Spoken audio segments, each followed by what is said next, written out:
Bruh. I'm up. Thank you so much.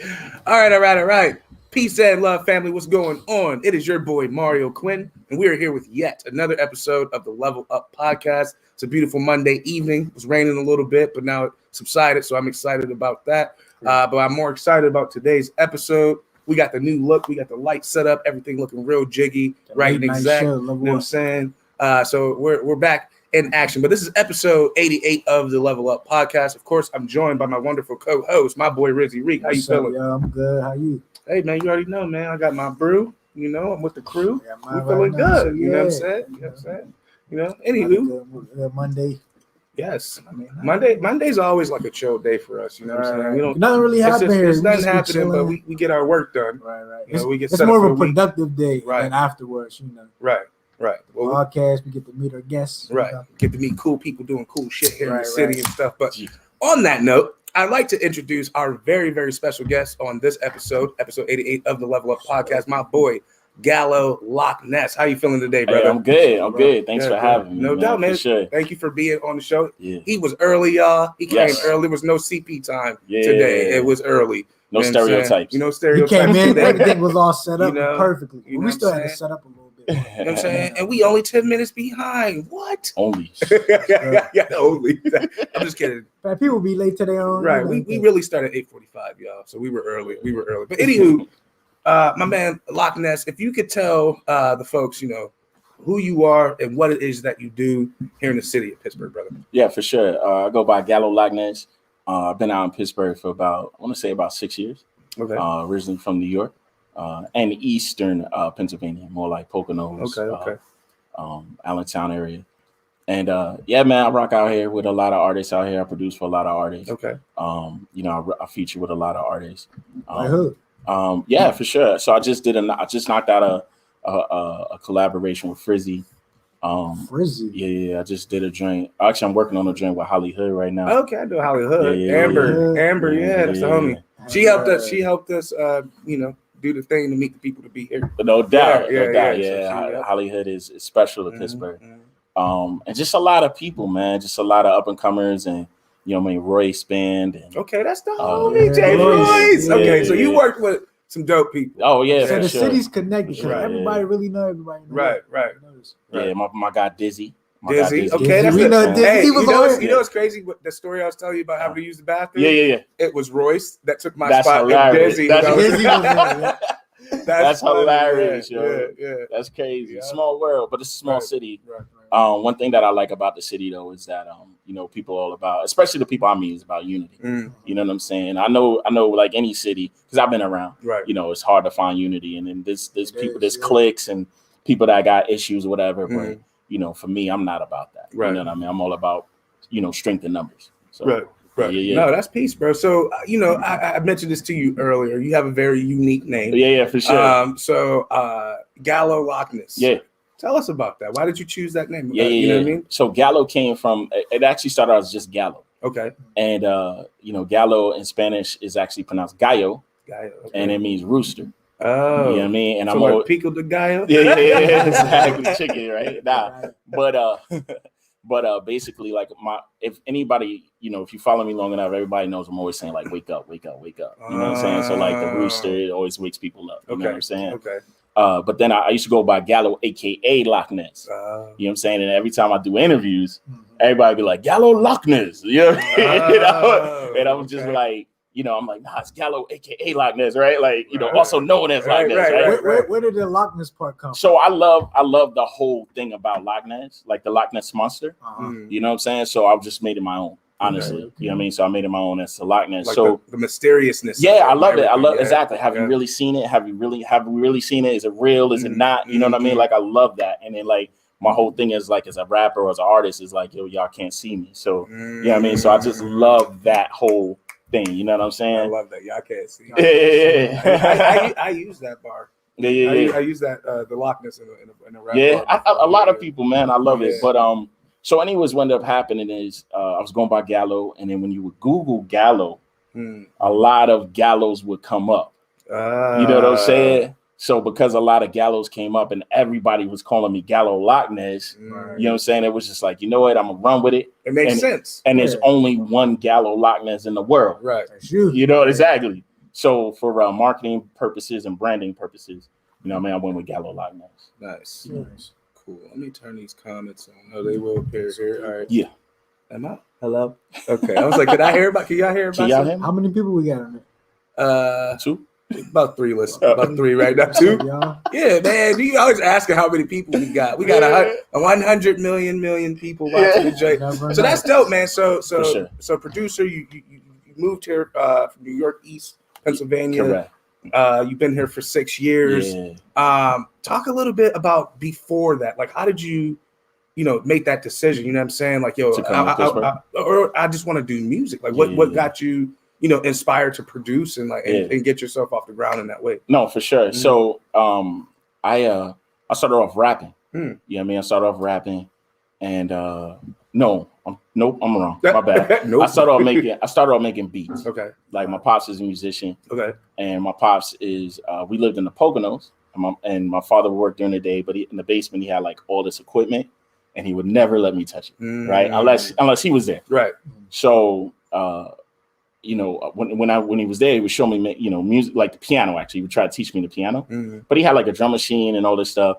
So when he was at work, I used to sneak downstairs. You know what I'm saying? But the thing was, he didn't have a sequencer. So, and I had a computer upstairs. But I didn't really have like a way to hook it up. So I had to get creative. So I'm dating myself when I say this, but I had a VCR upstairs in my room, and and we had like, our house was full of VCRs. Right. So I hooked up a VCR downstairs with my father's equipment, and I just did the audio in and the audio out, and I would record the audio to a VHS tape. Wow. You know what I'm saying? Because like that was the only way I was going to get it upstairs and edit it. Right, you know what I'm saying? Right. So I would record it on that, and then I bring the tape up, play my little melodies and my little drums, whatever, bring the tape up to my computer and then play it through the VCR. Now, I don't know if you guys remember VCRs. I'm 35, so I remember VCRs. And we still got one at the crib. Okay, okay. Watching the movie. It don't work. My 2-year-old daughter stuck toys in it, but we got one. Yeah, and we got VHSs, fam. Word up. You know what I'm saying? So I love having little tapes, yeah. So anyway, so if you remember about VHS tapes, sometimes you had to tune it, you know what I mean, in order to get the picture right and the sound right. So when I was recording the sound into my computer, I used to have to tune it, you know what I mean? So I'm using a Kurzweil piano downstairs, which is like great strings, great piano, but I'm tuning it through VHS, you know what I'm saying? So I'm over here trying to get the sound. So for instance, I use a string and I'm tuning the string and you hear like, trying to tune it, you know what I mean? And I still got that. I was like, that's how I made my first beat. You know what I'm saying? Then I started to get better and better. And then I started to sell. I started to sell the beats. Okay. At the same time, I was in school and I was rapping in the back of the bus. You know what I'm saying? That was so fun. Freestyling in the back of the bus. Exactly. The seats. Like you know what I'm saying? And then, but at the end of the day, I didn't really look like a rapper, but I could do my thing. Right. So I had to earn my way back there. You know what I mean?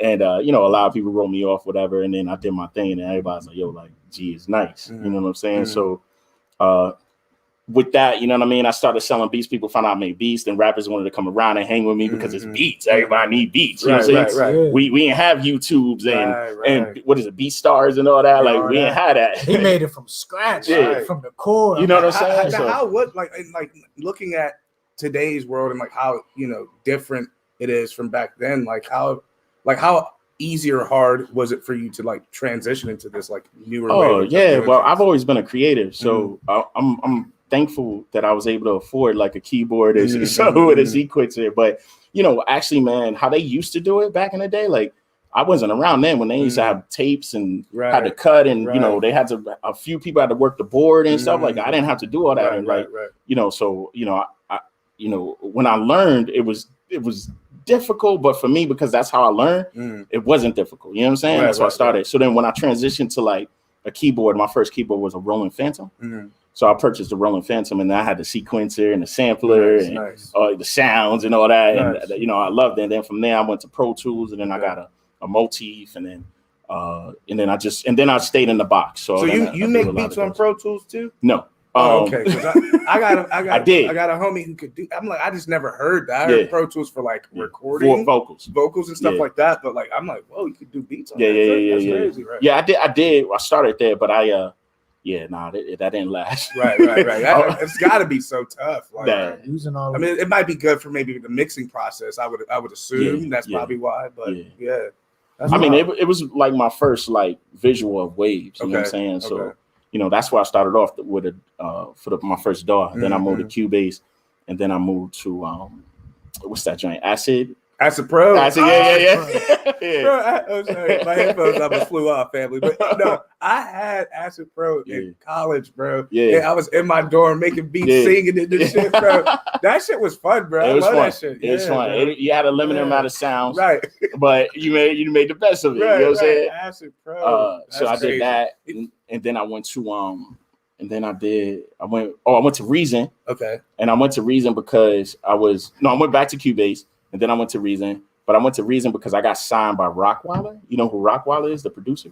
Okay, so I got signed to Rockwilder. Okay. And he had a contest, and I ended up winning the contest. Okay. Or no, I'm tripping. I didn't win the contest. I came in second place. Okay. But I could have lied, but I did. Right. I mean, second place is winning. Nah, it's a first loser. But listen, I got a deal, and I got Reason. Right. And then I started working out of Reason and stuff, and then through that I got my first TV placement through Rockwilder. Nice. And then it just went from there. And then again, like while I'm making beats, I'm still like I'm working with rappers, and I'm like writing for rappers. Like I'm writing their choruses. And, and I'm writing like a whole bunch of stuff for them, fixing their lines, recording them, learning to edit, learning to mix and stuff. And all this is happening while you were signed? Yes, correct. Yeah. So how is that common for people, like for producers to do that, like to also co-write or ghostwrite? Yeah, you know what? Believe it or not, yes. Especially in today's climate, it is pretty common. Maybe back then too, but I'm just a real hands-on person, right? You know what I'm saying? And if I have a vision, I'm gonna always say it, right. You know what I'm saying? Now it's up to them if they agree to it or not. But of course, being who I am, and I'm rocking with a whole bunch of like Bloods and Crips, and that's not me, but that's what I'm rocking with. Right. You know what I'm saying? So they look at me and they're like, yeah, IG, whatever. Just make beats. Just make beats. You know what I'm saying?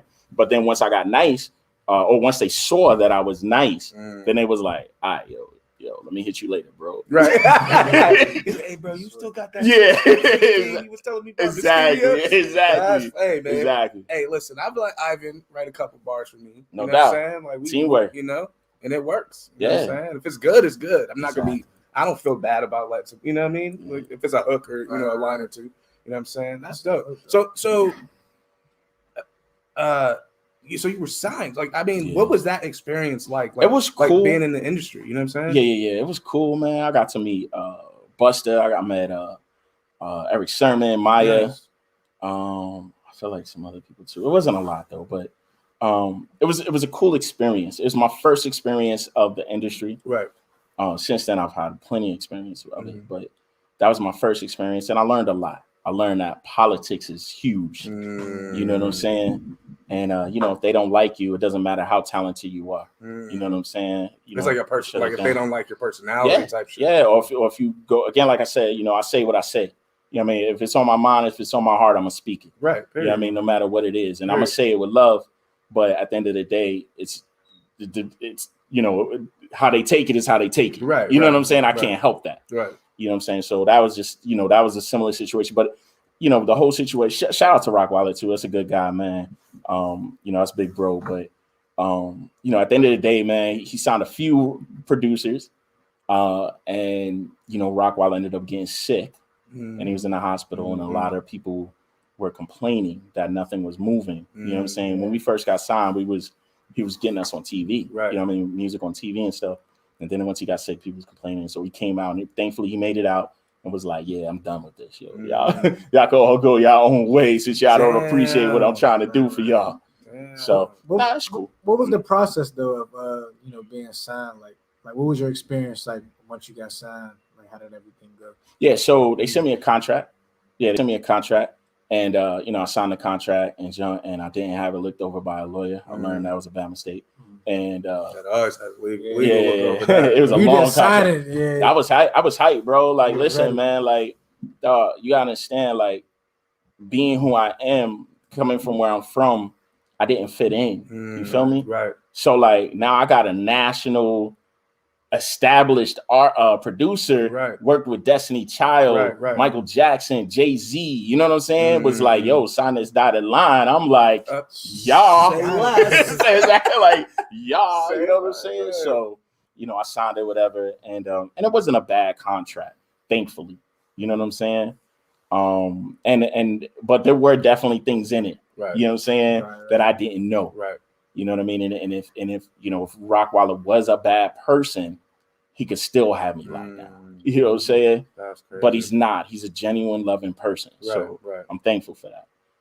But if it was anybody else, it could have been bad. You know what I mean? So after that, you know, you had that experience. Things went on, and then he basically put an end to it. How did you then, you know, bounce back and just get into it? Or sorry, I like to ask loaded ass questions. It's cool. It's cool. You know, because like, you know, I'm sure you built relationships during that time and stuff like that. So like, you know, how did you bounce like and just do your own thing? Yeah. So basically, what I did is I stuck with the production side of things because that's what I was most known for. Right. And then I took a whole bunch of artists under my wings. Okay. You know what I'm saying? So we did like a little label.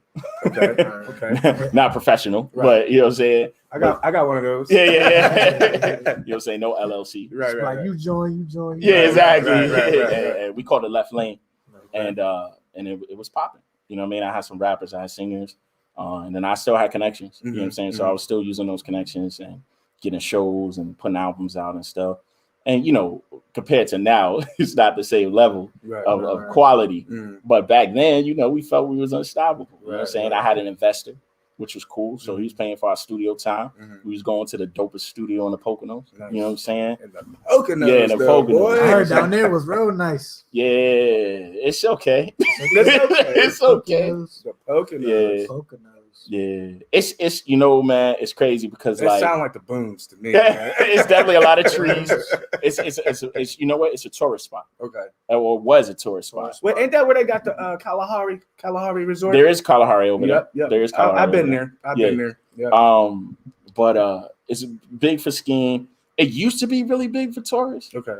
It still kind of is, but it's not as beautiful and nice because what ended up happening is what we did is a lot of New Yorkers moved to the Poconos, and then so like the families would live in Poconos, but the parents would work in New York. Okay. Right. So they would commute. Right. But you still got these New York kids, these bad kids coming to you know straight buckets, son. So what's crazy is these realtors, they knew what they were doing.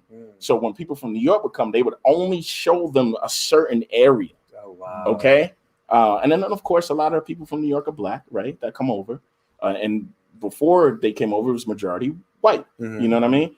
So they would show the certain area to the black people. Okay. Right. So it was a place called Pocono Country Place. We called it PCP, right? Oh wow! And problematic. AKA Pocono Country Projects. Okay, right. So it was nice houses, but some bad kids. Right. So you know, summertime, and the thing is about the Poconos, it was nothing to do.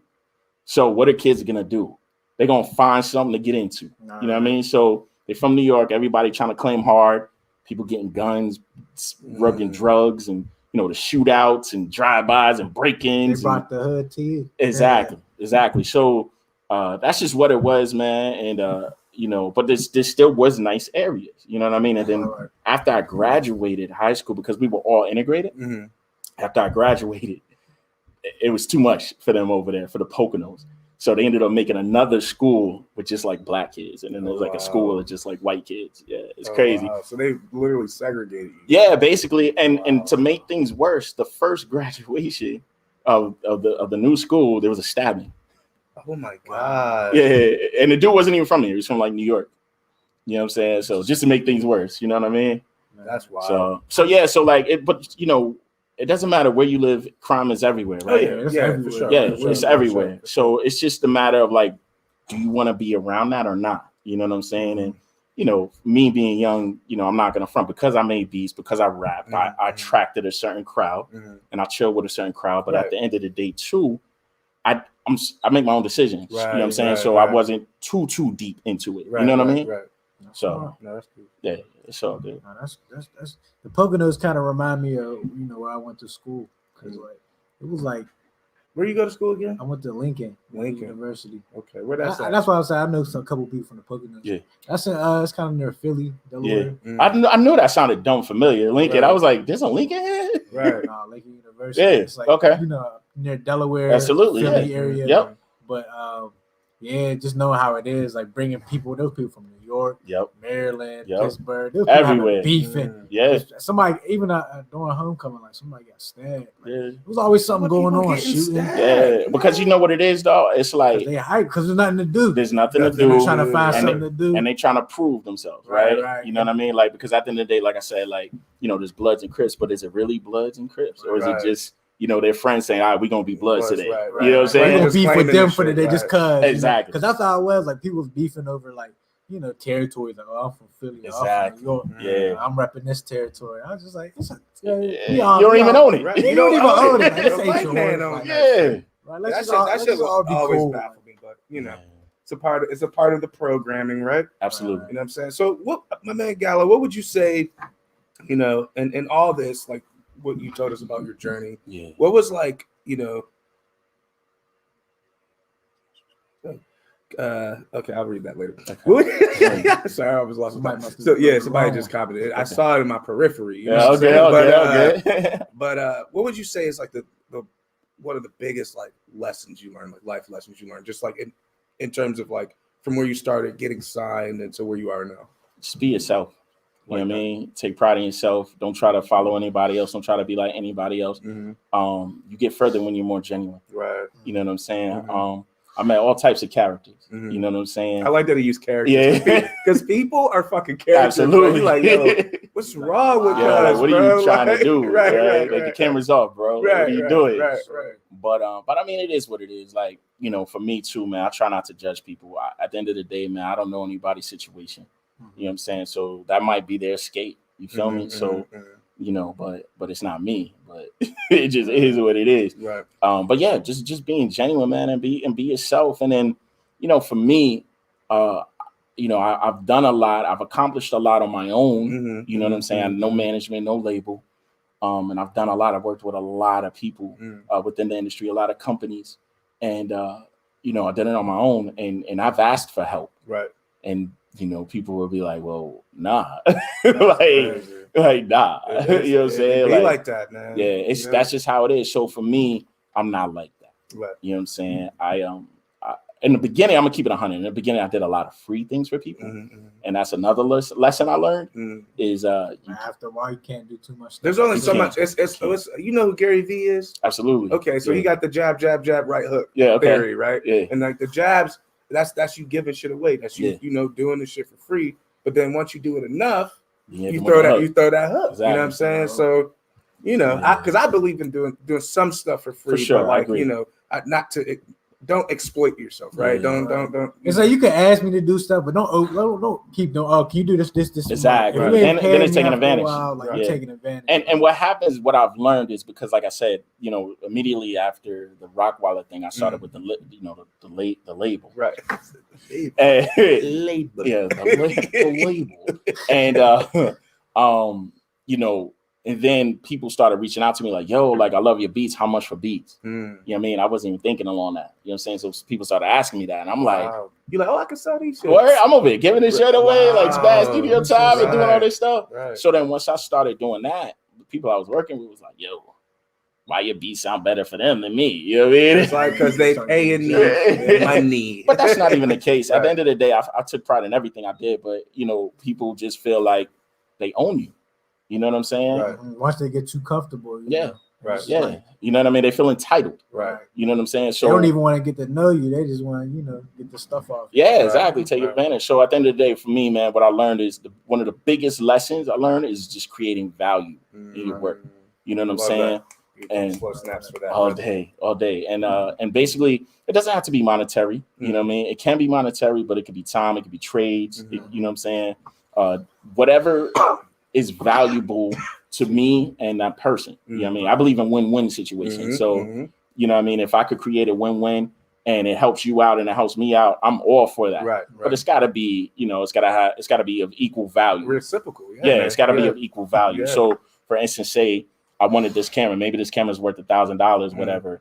And I was like, yo, I'll but you need beats or something, or you need studio time or whatever. Like, listen, I'll trade that for you and I'll give you studio time. You know what I mean? Because I really need this. You know what I'm saying? Right. Now, if this may be worth less than my time, but for me, it's valuable enough. Right. You know what I'm saying? So that's how I approach things.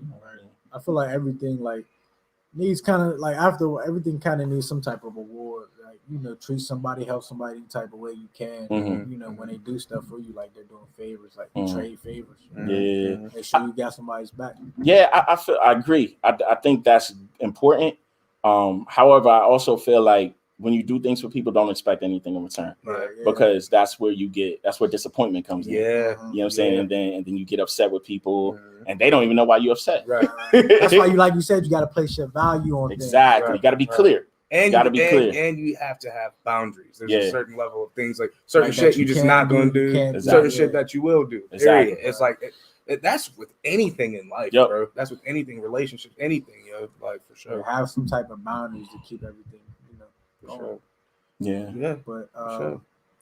What did you have anybody that helped you start making beats? So like I said, my father would teach me piano. So I know a little piano. Piano. Yeah. I'm not drums. Yeah, just piano or drum pads, like drum machine. But I'm not nasty with the piano, but I could play. You know what I mean? I know the notes and the keys and some chord progressions and stuff like that. But just well enough to program. Right. You know what I mean? I know my strength is programming and making beats. Right. You know what I'm saying?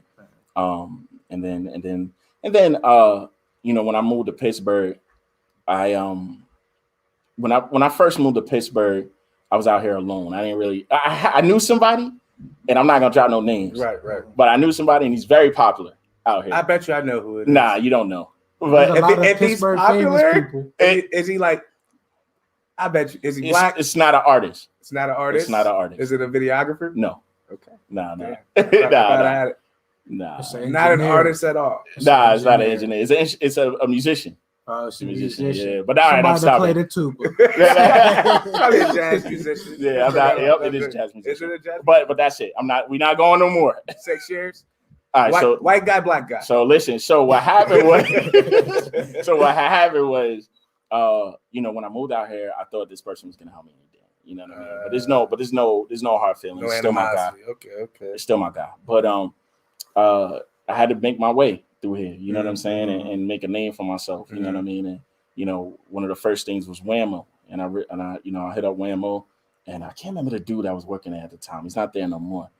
But I hit him up. I sent him one of my songs, and he was just like, he loved it. You know what I mean? And he started and then I started dropping freestyles, and then I hooked up with DJ Goodnight. Okay, I know DJ Goodnight. Yeah, DJ Goodnight. Is that one live? Yeah, one live. Yeah.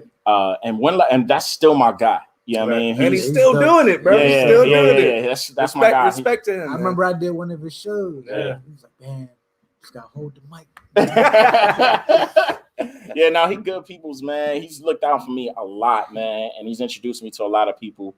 But yeah, man, I did the Whammo joint. They was playing me, man. They was playing me and doing like the 5 o'clock traffic joint. Okay. And like I had people out here was like, yo, Gallo, I heard you on the radio and all that, right? So, to me, I'm like, yo, like I'll kill it. I just came out here, I'll kill it. You know what I'm saying? Right. And I'm telling people, yeah, I'm on Whammo. I'm on, hey, Whammo. We don't F with Whammo. Right. Like Whammo, like they don't F with us. And I'm like, what? I say that's the first thing you turn on when you're in the car. Yeah, I was like, what? So, but let me tell you. So then that guy I don't know the story. He either got fired or he left him. I can't remember his name. And it was a whole new joint. I'm reaching out to them. I'm like, yeah, I got some new joints. They like, who are you? I was like, what? Like, bro, like y'all was playing me on the 5 o'clock joint. I feel like I know the dude who he was like a white dude. It's a white dude, yeah. I can't remember his name. excuse me. He DJ'd at the Art House for one of our events. What is his name? I can't remember. He's a cool dude though. He showed me mad love. Yeah, he showed me mad love. I can't think of his name either. But then after that, it was rough. You know what I'm saying? And I was trying to get in with people, and then I linked up with Liz. Who Hollywood's girl, Elizabeth. And then I linked up with her, and I was doing open mics and stuff out here. Nice. You know what I mean? It's cool. But then, I've always been I've never been like a local person. Mm-hmm. You know what I mean? Like, it's cool, but I like bigger things. Right. You know what I'm saying?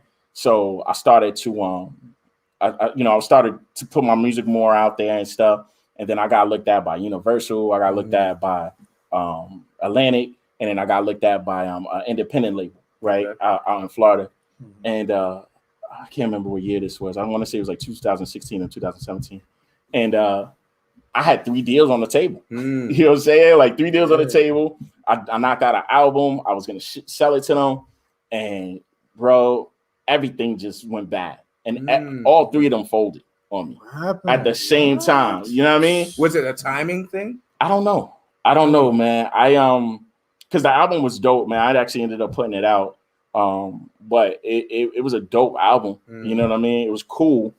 But it was just like, I don't know, man. I don't know. But I was devastated. Right. You know what I mean? I was absolutely devastated. Because you was probably feeling on top of the world. Like, they all want me. They all say, never mind. Nah, bro. It's like, I was just playing. Yeah. I'm like, oh my God. They be like, we was all in cahoots with this. We was all together with this. Yeah. So I know like they all set me up, right? They all set you up. So it's cool because everything happens for a reason, and it was a blessing. Because what ended up happening was, I stopped doing music for a while. I was gonna stop like forever. And then my guy who worked for the NBA, my guy Ant, hit me up, was like, yo, I got an idea. The NBA needs more content. I know you do music. How do you feel about doing raps for the NBA? That's dope. And I was like, okay, cool. Like, what you got in mind? So he was like, yo, why don't we do rap recaps for the NBA? Like, a game come on. That's fucking genius. And you recap the games, by rap. But I would have to produce it. I had to rap it. I had to mix it. I had to master it. And And the games were in around 10:30. So I would have to get them the song by no later than 2 a.m. You know what I'm saying? Because they still got to put the song together for the video. So I was like, so when he told me that, I was like, I mean, yeah, like I could do it. Like I'm very clutch. I could work fast. You know what I'm saying? So I'm like, yo, let's give it a try. Right. So he sent me one of the games. We did a recap for it. And he was like, yo, like, this is crazy, bro. Like, I'm going to send this to the NBA. Let's see what they say. Right. So we sent that, and they was like, okay, we like this. Let's see what else you can do, right? So they sent me like 3 more games, right? And I knocked them out. And I knocked them joints out in like 2, 3, 4 hours. You know what I'm saying? And they was like, okay.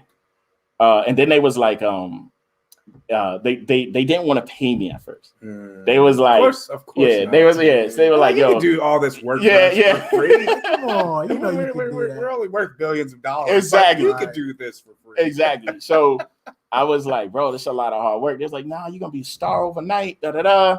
I'm like, nah, I've been here before, bro. Like, I've been here so from before. It's we're Rockwaller. You feel me? Exactly. So I'm like, all right, man, I got experience. I'm good. I'm not gonna do this. So they was like, all right, whatever. So my boy hit me up and he was like, yo, they hit up Common, they hit up like other like well-known artists to do it. Shit. And they was like, wait, you want me to do what? And how much amount of time? Nah, I can't do that. Right. So everybody was telling them no. Right, of course. But I was doing it.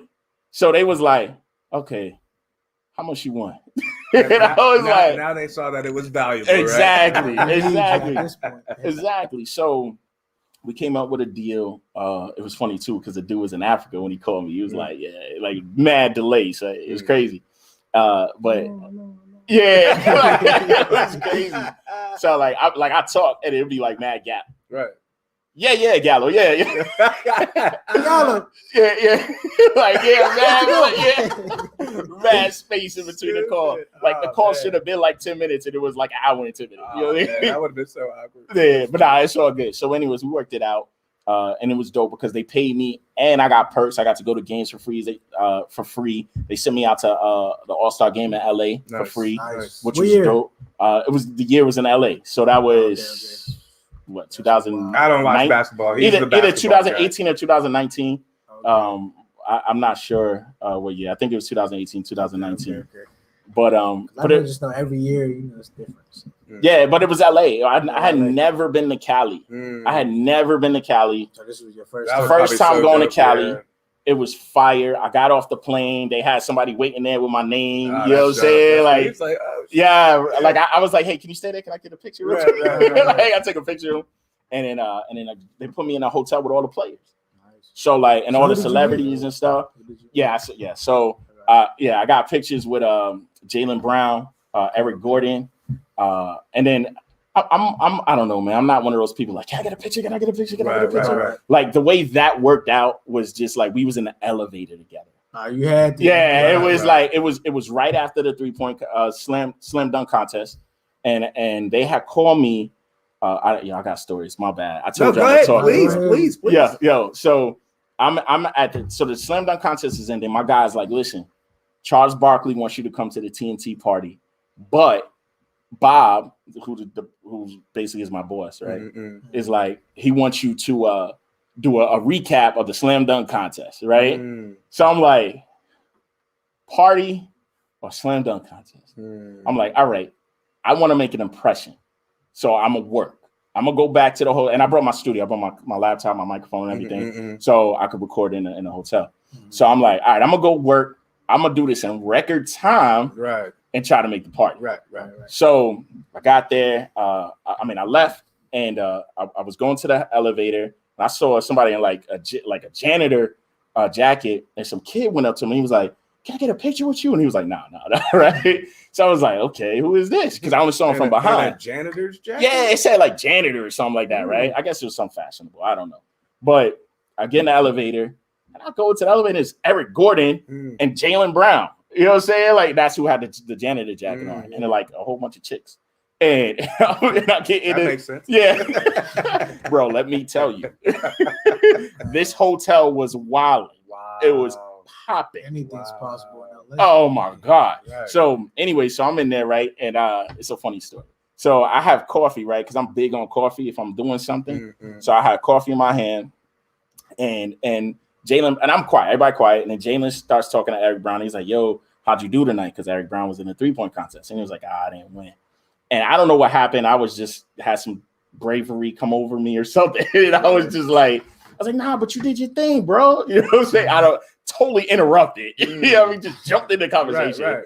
I was like, yeah, nah, but you did your thing. And then he was like, yo, I appreciate that, bro. No doubt. I was like, cool. Can I get a selfie with you? And he was like, ease it in. So he was like, yeah. And then Jaylen came in the picture. I was like, word. So every time I turn my phone on, it's usually in selfie mode. And the elevator's moving. I got my coffee in my hand like this, right? I'm nervous. Yeah. So I turn it on and it's not in selfie mode. So I'm like, and I got my coffee, trying to change it. You know what I'm saying? And I end up spilling coffee on my sleeve, spilling it all over the freaking elevator, right? Man. I'm like, yo, this is crazy. Oh, man, they laughing hard. Right? Like, yo, they laughing like, hard yo, the line, so, people laughing. Like, so I ended up, but I still got the selfie. Nice. Right? I look crazy in it. You were something like, yeah, I was, I look crazy, bro. And then, so the floor, it stops, and it was my floor. And the girls was like, he spilled coffee on the floor like that, right? Trying to play me. And I was like, I don't care. I got my picture. And I was out. And then so I ended up doing the slam dunk contest recap, and I got it to them in like 2 hours, right? I killed it, right? Mad quick. And I was like, I got dressed. I talked to my boy, and they were going to a Cardi B party. Okay. And he was just filled with celebrities. Yeah, they was. It's LA. Yeah, and it's All-Star Weekend. Right. You know what I'm saying? Like, yo, Kendrick performed right outside my hotel. Man. You know what I mean? It was crazy.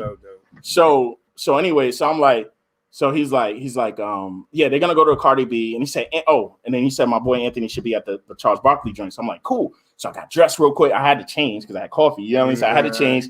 I go down. I got my ticket. I got my VIP ticket to get into the party, and I don't see nobody outside.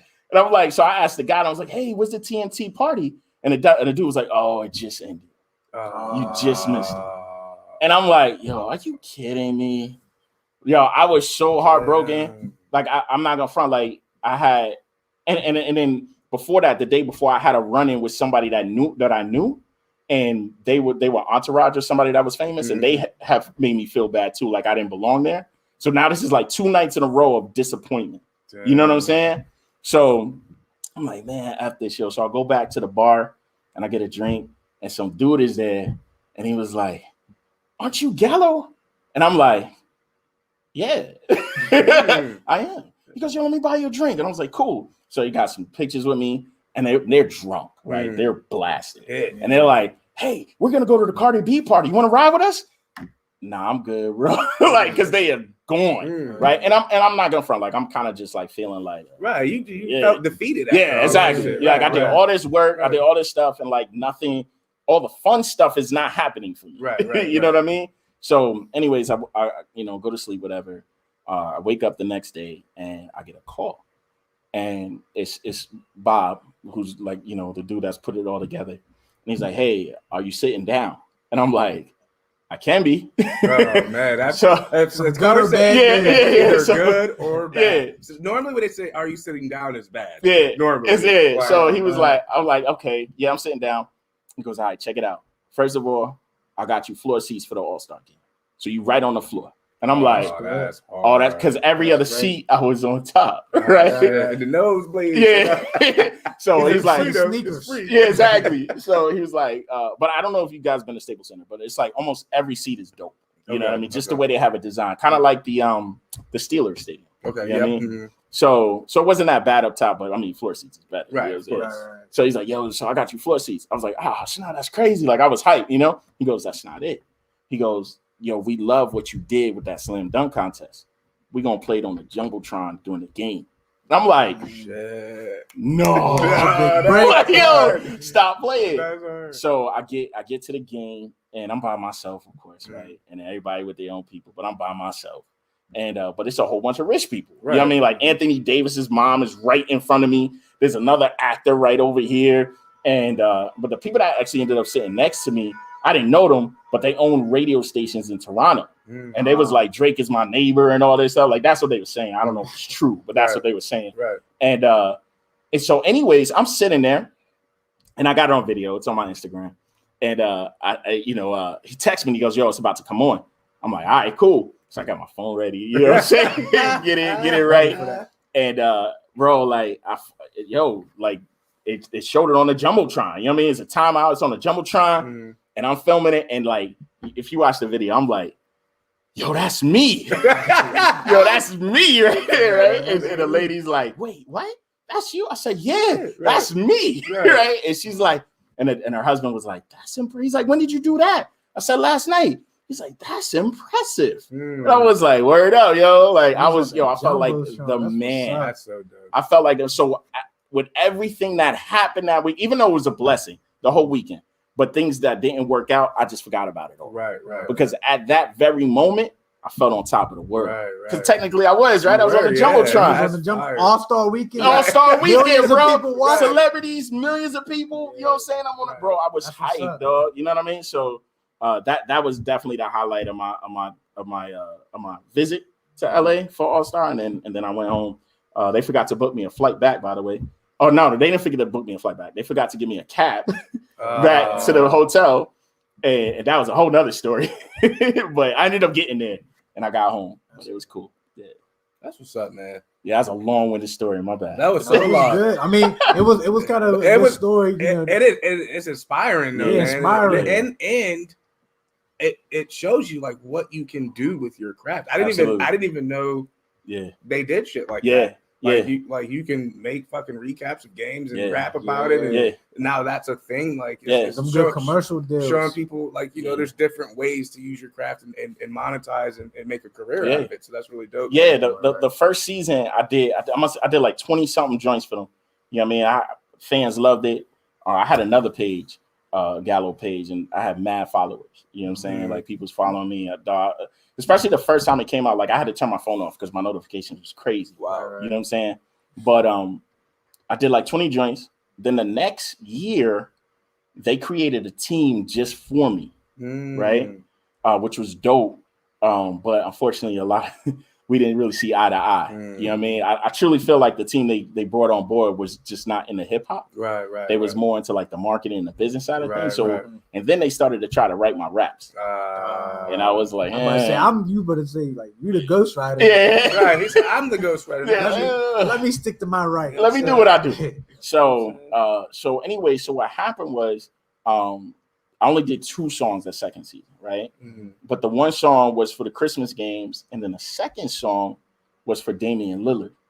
Now, I didn't talk about this, but like I do 4-Bar Friday, and that's something that's on Instagram that's hosted by Damian Lillard and his team. So Damian Lillard already knows who I am. I've chopped it up with Damian Lillard, all his team and everything. So when I did that, that was special to me because I did it for somebody that F's with me, and that is in the NBA. Right, you know what I'm saying? And he raps. And he raps. He's nice. So I did that, and then last summer during COVID, Damian had like a 4-bar like tournament, and he invited me on. So we got on live, and I got to rap for him and everything, and I actually won the tournament. I won the whole thing, and it was crazy, you know what I'm saying? And then I got to connect with him and his people, and I get to send him beats and chop it up with him, and he sent me like mad sneakers and all types of stuff. So yeah. But shout out to them too, man. You know, the whole Dame, Nate, and all of them, man. They good people. So that's dope. Yeah. I mean, that's dope how you're doing, like how you did. You really had so much experience and so much potential with everything going on. So many opportunities. Yeah. What's next for you? Yeah, what are you doing? What you doing right now, man? What's the thing? You know, great transition. You know what I mean? So I would think you go to Atlanta. You know, look for some. You know. Nah. So what I do now is again once that like I said, great transition. Once the NBA, I knew it was gonna end, but I knew I had a name. You know what I mean? A lot of people that watch basketball or follow Instagram knew who I was. They knew my voice. Right. You know what I'm saying? So I started to pitch out to TV companies, like licensing companies and stuff like that. And I would cold email them, and but they knew who I was. Right. So they was like, yeah, we would love for you to do work for us. And from there, it just opened a lot of doors for me. So from there, I've had music on Love and Hip Hop. I've had music on a lot of reality shows, on movies, on commercials, Push Pop. I've done music for Pepsi, Wendy's. A lot of TV shows. I got a question. What's up? And I didn't mean to cut you off. You good? Apologize. You good? I know you heard that Wendy's mixtape. Nah. What? Was it the diss record? It's the diss record. I didn't hear it, but we beefing. Yeah, bro, it's fire. That's bro. what he said. And I'm trying to figure out who the fuck the rapper really? is. It's a female rapper, but yo, she fire. She killed it. Like, that's crazy. I'm like, how do they think it is? That's so creative. Yeah. You don't know who that female is? Who is it? Wendy. You wildin'. Who's Wendy? Nah, he's Wendy's. That's what it says. Yeah. That's what it says on the credits. I'm looking on the credits and it says Wendy. I'm like, yeah, that's hilarious, Wendy, bro. Like they really not letting you know who's rapping. I thought maybe her name really is Wendy. Yeah, I know. And maybe it is. Hey, shit. Anyway, like, how convenient. If y'all know who that is, let me know, family, please. But continue. My fault, brother. Nah. So that's what I do now. You know, from when I started to now, I've gotten a lot of TV placements, commercial placements, movie placements with different companies. I work with a lot of companies affiliated with the NBA because of what I did with the NBA. I've done stuff with the WNBA. I've done stuff with companies that Pure Sweat. Pure Sweat has they train a lot of like NBA superstars. Right. I've done a lot of work for them. And that's what I do. And right now I'm in the process of actually starting a company. Okay. Because I have a lot of connections. I know a lot of people within that industry, and I do really well for myself. So, you know, I like to open doors for other people. You know what I mean? So I'm in the process of starting a company, and so I could pitch other people's music, you know, to be considered for TV. Well, and all that. After you listen to my EP, The Year of Influence, you just type in Mario Quinn on Spotify. All right. Please consider me for this opportunity. No doubt. Because I ain't getting no younger, brother. You know what I'm saying? So, and I can rap. Yeah, okay. I can sing and rap. I'm about to say, if you want somebody younger. Wow, don't pull the politics on me, man. That's messed up. I got a tape recently dropped, Weezy Ride. Word up. That's what's up, though. You know what I'm saying? We both dope, though. Yeah. Right. I'm definitely going to check y'all out. For sure. We're going to check you out, too. What kind of music do you like? What do you talk about in your music? I know usually people talk about their experience, but a lot of people talk about, like, random stuff, too. Like, what do you usually talk about in your music? Yeah, so I'm a really, like, when I first started, I was very, very positive. Started out with, like, a lot of positive music. So, you know, that. So, like, a lot of my fan base knows me for being really positive. I started a movement called PEM, which stands for Positive Energy Movement. Nice. And, a lot of people rocking me for that. So I have a very broad fan base, you know what I mean? Wide range. And, but I love hip hop, man. I love hip hop. So, but one thing is I don't curse in my music. That's one thing I don't do because I have kids. Right. So I try to keep it clean, and my kids are my biggest fans. You know what I'm saying? Nice. But nah, I love the rap, man. I freestyle. You know what I mean? I just love hip hop, man. I love people, and you know, it's funny because like when I first started, you know, interviews, people would be like, you know, they knew me as a positive rapper, so they'd be like, "What's your influence? Who are your influences?" I'd be like, "Millionaire." And I'll be like DMX, Locks, you know, R.I.P. to X, man, the dog. But you know, Locks, you know what I'm saying, Jay-Z, you know what I'm saying, like these are all vulgar people, right? You know what I mean? But at the end of the day, I love hip hop. Man. I love truth. You know what I'm saying? So if you come off like a character, you know, I'm not rocking with you. Right. But if I could feel your pain and I could feel what you're talking about, I love it. And then I love clever, man. I love lyricism. I love people that are clever with their words and punchlines. And you know, I love Eminem. I love Royce of 5'9". You know what I'm saying? Yeah, like those are some of my favorite MCs. Locksmith. You know what I'm saying? Love like, Locksmith. I was just talking about him, bro. He's fire, bro. Yeah, you know what I mean? And then and then not for nothing, like I know I'm in Pittsburgh now, and this ain't to be corny, but like I rock with Mac a lot. Like I love Mac Miller. I loved him as an artist. You know what I'm saying? Like I thought he was a dope rapper, but I loved his creativity. Yeah, his creativity and his willingness to experiment. Right. You know what I mean? I love that. That's what being an artist is about. You know what I mean? Not staying in one box. Right. You know what I mean? So like when I hear like artists that sound like other people, I'm like, okay, but who are you? Right. Yeah, where are you in this? You know what I'm saying? So I love artists that are different. You know what I'm saying? And it also sounds like they put effort into what they were doing. Right. You know what I'm saying? It's not just a quick joint. They just hop the studio lit. Yeah. Freestyle the shit over there. Exactly. Yeah. Exactly. I mean, it's cool. It's cool to vibe out too, but it's like if you can't really. Like I like the same type of music. Like you just sit down, listen to the music, and just really relax while you're listening to it. There's no all the time. Oh, I do this, get money. Like I like. Yeah, I can rock with that sometimes. Yeah, I do. Right. To be hyped. Yeah, I'm a dancer too. Okay, word. Dancer. I mean, I like shit that I can just move to. Exactly. I love music that like I have to go back and listen to it again. Like let me hold on, man. Let me go back and listen. To or you listen to it again and you find something new. Right. Exactly. Oh, exactly. Kendrick does that. Yeah, Kendrick does that. I was just listening to Pimp a Butterfly. You know? Okay, yeah. Like, that's one of my favorite albums I like to listen to. That's like that gets me in a relaxed mood. Word up. I just like to, you know, it's kind of like meditation on music. My favorite Kendrick album, believe it or not, is Section 80. I love Section that. 80. That's that was the shit. I love Section 80. Rigor Mortis. Yeah, man, Rigor Mortis. He killed that. Yo, that was amazing what he did in that joint. What is it, ADHD? ADHD. You know what I mean? There's a lot of dope records on that, man. Was it Corinthians and Kush or something like that? That, you know, a lot of dope records on that. Right. But I like Childish Gambino. I love Childish. You know what I mean? It's like different ranges. So dope, man, because he's a writer, bro. Like he's a writer. So like he's just like the way he writes is incredible, and then his voice, like you like, damn, this nigga can sing. Yeah, this dude is doing it. He can sing. Yeah, and he acts and do comedy.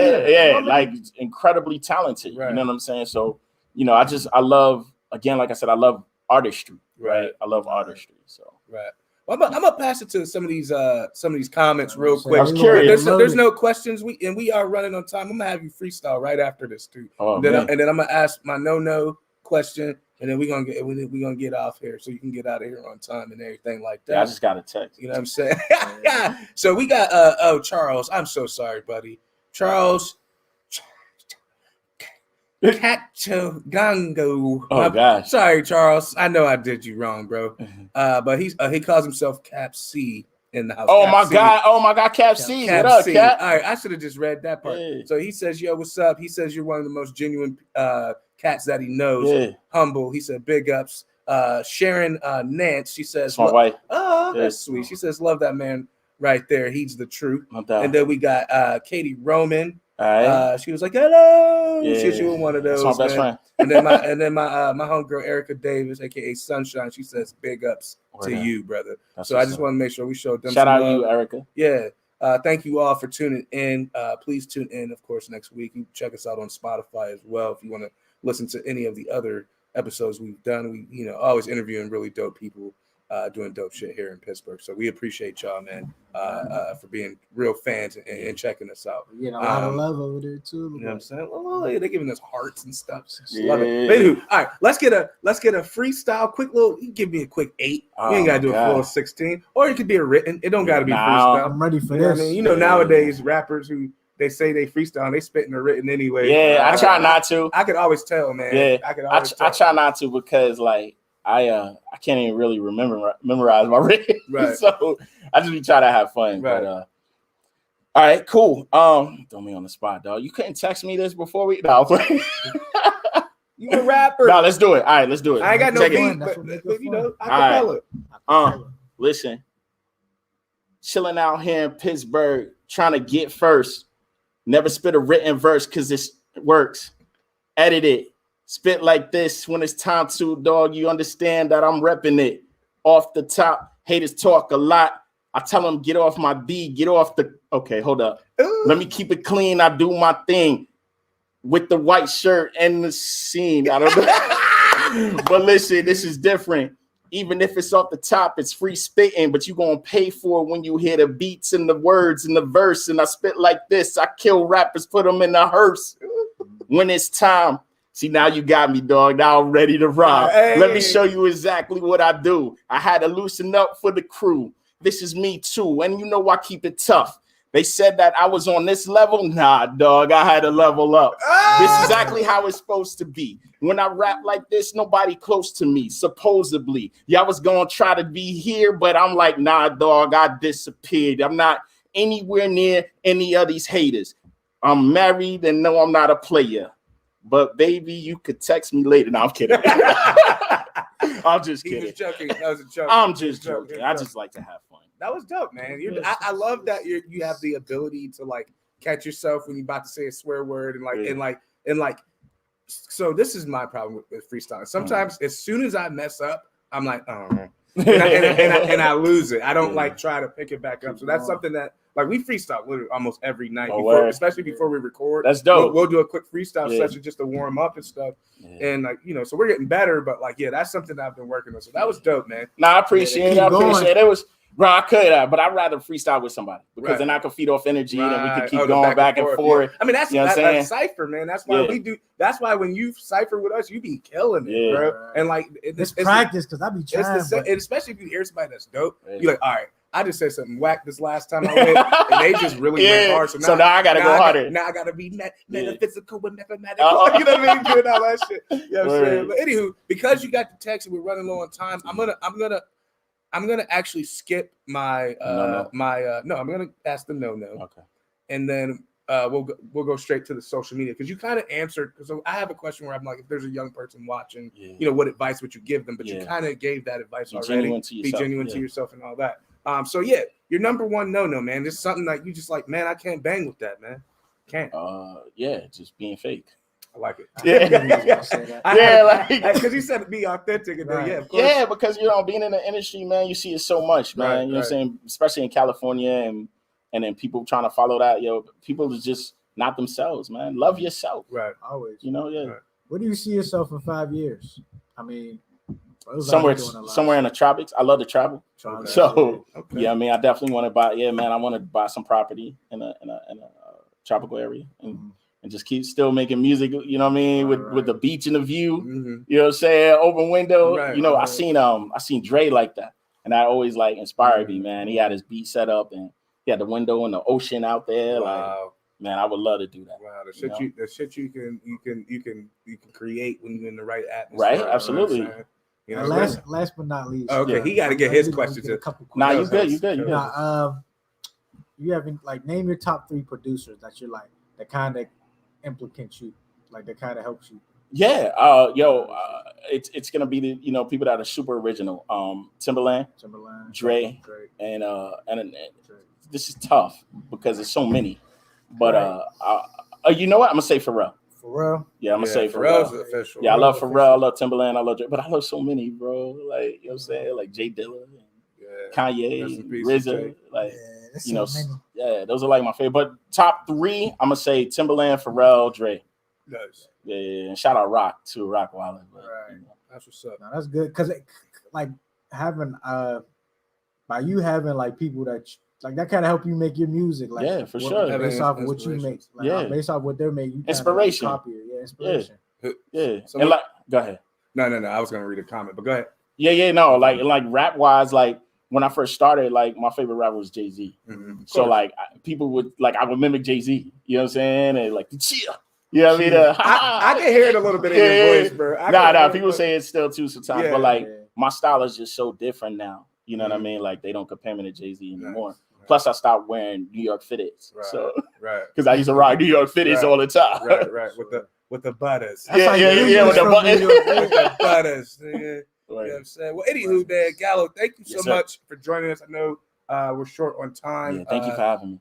You're definitely loquacious, brother, and I love that about you. So thank you for being a good conversationalist and all that, and helping us keep this conversation rolling. But before we go, if there's anybody that's watching, listening to this podcast who want to connect with you, want to work with you, want to just check out your music, let them know where they can find you on the interwebs. Yeah. First of all, gallosworld.com, right? That's my website.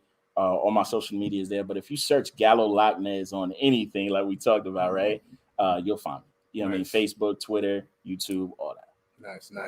Of course, family, follow your boy Mario Quinn at the Mind of Quinn on all social media platforms. Of course, MarioQuinn.com. Also, check out the EP, The Year of Influence, available now everywhere. Rezzy Reek. You can follow me on Instagram, Rezzy Reek, REZY_REIK.